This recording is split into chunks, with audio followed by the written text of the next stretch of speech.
Hello everyone, welcome to my eco classes. आज की वीडियो में अपन कवर करेंगे कंस्ट्रक्शन ऑफ बीओपी, यानी जो भी अपन ने बीओपी अभी तक पढ़ा है, यानी बैलेंस ऑफ पेमेंट अपन ने पढ़ा है, उसका कंस्ट्रक्शन कैसे होता है। मतलब जब वो एक टेबल बनाई जाती है उसकी बैलेंस ऑफ पेमेंट की, वो कैसे बनती है, उसको कैसे अंडरस्टैंड किया जाता है, कौन कौन से कंपोनेंट्स होते हैं जो उसके अंदर यूज होते हैं, कंपोनेंट्स का यूज कैसे है, कहाँ काम आते हैं, कहाँ लिखे जाते हैं, कैसे होता है, सारी चीजें, वो सारी चीजें आज अपन कवर करेंगे। इससे पहले वाली वीडियो में अपन ने बीओपी की हर एक चीज डिटेल टू डिटेल कवर करी है। अगर आपने वो वाली वीडियोस नहीं देखी हो तो आप आई कार्ड पे जाके चेकआउट कर लेना, आपको वो वीडियो वहाँ पे मिल जाएगी। तो मेरा नाम है दिव्यांशु शर्मा, मैं यूजीसी नेट क्वालिफाइड हूँ। आपको इस चैनल पे क्लास 11th इकोनॉमिक्स से लेकर के मास्टर्स इन इकोनॉमिक्स तक की सारी वीडियोस मिल जाती है। वीडियोस हमेशा मंडे को, वेडनेसडे को और फ्राइडे को अपलोड होती है, तो आप चैनल को सब्सक्राइब कर लें और बेल आइकन भी दबा दें ताकि आगे आने वाली वीडियोस की नोटिफिकेशन आपको टाइम टू टाइम मिल सके। तो स्टार्ट करते हैं आज की वीडियो को।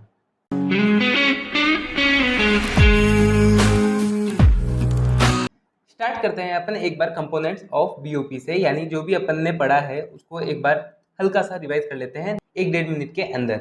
तो सबसे पहले अपने ये देखा कंपोनेंट्स ऑफ बीओपी, यानी बीओपी के कितने कंपोनेंट्स है। तो बीओपी के 2 कंपोनेंट्स है, एक कैपिटल अकाउंट और एक करंट अकाउंट। तो करंट अकाउंट और कैपिटल अकाउंट में क्या फर्क है। तो करंट अकाउंट तो क्या चीज दिखाता है, गुड्स एंड सर्विसेज का ट्रांजेक्शन दिखाता है, और उसके अलावा यूनिलेटरल ट्रांसफर्स वगैरह, और उसके अलावा जो इनकम हो रही है इन्वेस्टमेंट से या फिर अलग अलग चीजों से, वो सारी चीजों को दिखाता है, करंट अकाउंट दिखाता है। और जो कैपिटल अकाउंट क्या दिखाता है कि लोन लेना, लोन देना, ये सारी चीजें कौन दिखाता है, कैपिटल अकाउंट दिखाता है। उसके अलावा बाहर इन्वेस्टमेंट हो रही है, बाहर से इन्वेस्टमेंट आ रही है, वो भी ये चीज दिखाता है, यानी एज ए बड़े लेवल पे, ब्रॉड लेवल पे जो इन्वेस्टमेंट आती है उसको ये दिखाता है, एज ए कंट्री जो करती है वो। और उसके अलावा जो अपन रिजर्व बैंक से लोन लेते हैं एक तरह से फॉरेन करेंसी, वो भी कौन दिखाता है, वो भी ये कैपिटल अकाउंट दिखाता है। तो अपन ने ये चीज देख ली थी।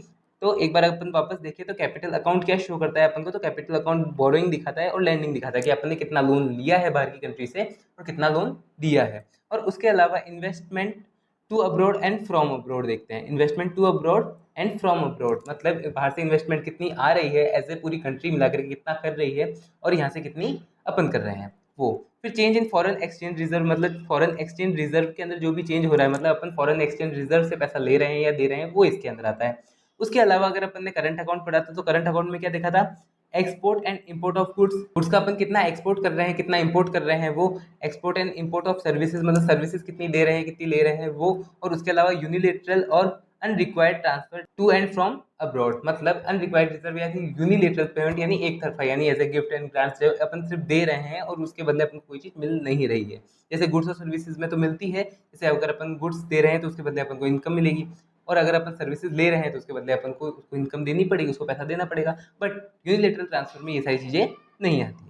फिर अपन बात करते हैं income receipt and income payment to and from abroad, मतलब बाहर का कोई पर्सन यहाँ पे इनकम कमा रहा है या फिर कोई इन्वेस्टमेंट कर रहा है, उसको उससे पैसा मिल रहा है, बट एक पर्सन की बात कर रहे हैं, तो वो ऐसा अपन चीजें देखते हैं। अब अगर अपन इसकी टेबल बनाते हैं तो इसकी टेबल बनती है कुछ इस टाइप की, टेबल बनती है बीओपी की।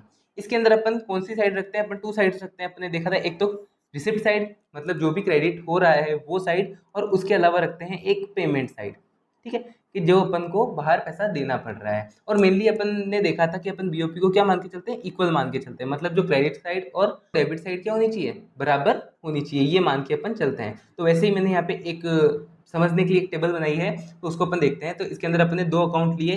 फर्स्ट तो लिया है अपन ने करंट अकाउंट, ये रहा करंट अकाउंट, और फिर लिया है अपन ने कैपिटल अकाउंट।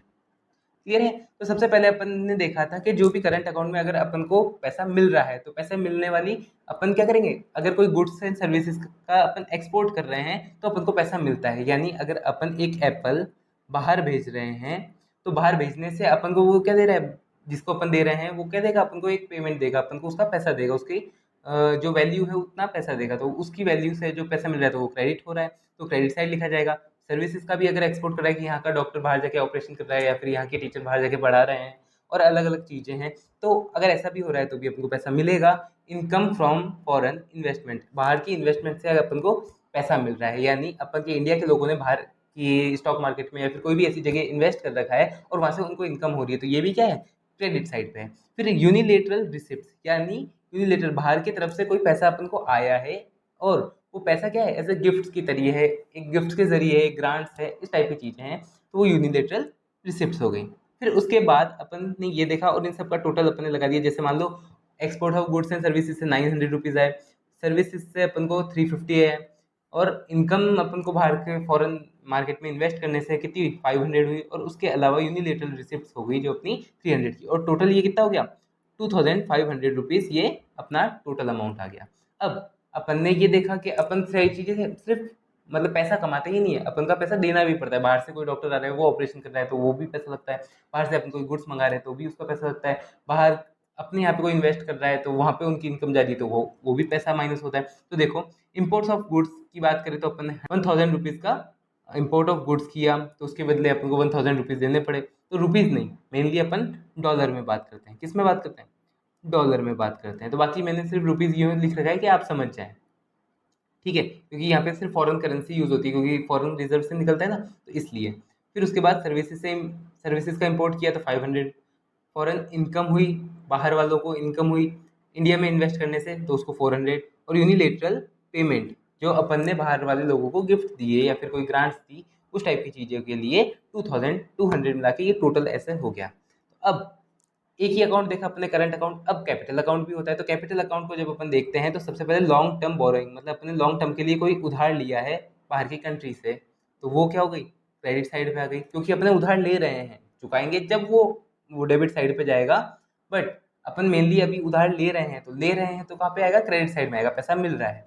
और फिर short term borrowing, short term के लिए भी अगर अपने पैसा लिया वो, और फिर सेल ऑफ एसेट, मतलब कोई भी अपने एसेट अगर सेल किया तो वो, क्लियर है। ये सारी चीज़ें अपन को किस में मिलती है? कैपिटल ट्रांजैक्शन में मिलती है, वो भी क्रेडिट साइड में किया। Long term borrowing, long term के लिए पैसा लेना, शॉर्ट टर्म के लिए पैसा लेना, और कोई भी एसेट सेल करना, मतलब कोई भी अपनी जो एसेट है मतलब अपनी पूंजी है उसको अपन सेल करेंगे तो अपन को पैसा मिलेगा, क्लियर। ये सारी चीज़ें इसके अंदर कैपिटल ट्रांजेक्शन में आ गई एज ए क्रेडिट साइड। फिर उसके बाद अपन देखते हैं capital transaction long term lending, मतलब लॉन्ग टर्म के लिए किसी को उधार देना, तो अपने पास से पैसा तो जा ही रहा है, ओके। फिर लॉन्ग टर्म शॉर्ट टर्म के लिए किसी को उधार देना तो भी अपना पैसा जा रहा है। फिर कोई परचेज ऑफ एसेट, मतलब कोई एसेट परचेज कर लिया उसमें भी अपना पैसा जाता ही है। तो ये सारी चीज़ें करके करा, फिर अपन ने इन सब का टोटल किया तो यहाँ पे क्या आ रहा था, यहाँ पे पहले आ रहा था 3130, ये अमाउंट टोटल आ रहा था। बट अपन ने क्या देखा था, अपनी क्रेडिट साइड और डेबिट साइड बराबर होनी चाहिए। तो बराबर करने के लिए अपन ने क्या किया, एक चीज़ ऐड करी जिसको अपन कहते हैं एरर्स एंड ओमिशंस, ऐसे अपन बोल सकते हैं। तो ये क्या करता है कि जो छोटा मोटा फर्क होता है वो अपन इसमें डाल देते हैं कि हाँ दिया अपन ने पैसा या फिर अपने पास पैसा आया बट अपन को याद नहीं है, तो याद नहीं है तो अपन ने इसमें पैसा डाला कि हाँ इतना, या फिर लेना होगा तो लेंगे। कहाँ से लेंगे? अपन रिजर्व वगैरह से ऐसे चीज़ों से लेते हैं। तो ये जो पैसा होता है वो अपन एरर एंड ओमिशंस में लिख देते हैं। अगर कुछ कम पैसों की अगर कमी रहती है तो वो ऐसे एडजस्ट करते हैं। तो तब जा करके अपना कितना आया 3150, ये आया डेबिट साइड में, और 3150 ही आया अपना क्रेडिट साइड में। तो एक तरह से बैलेंस ऑफ पेमेंट क्या हुआ, जीरो रहा, ठीक है। ना एक्स्ट्रा पैसा गया ना एक्स्ट्रा पैसा आया, अपन ऐसे मान के चलते हैं।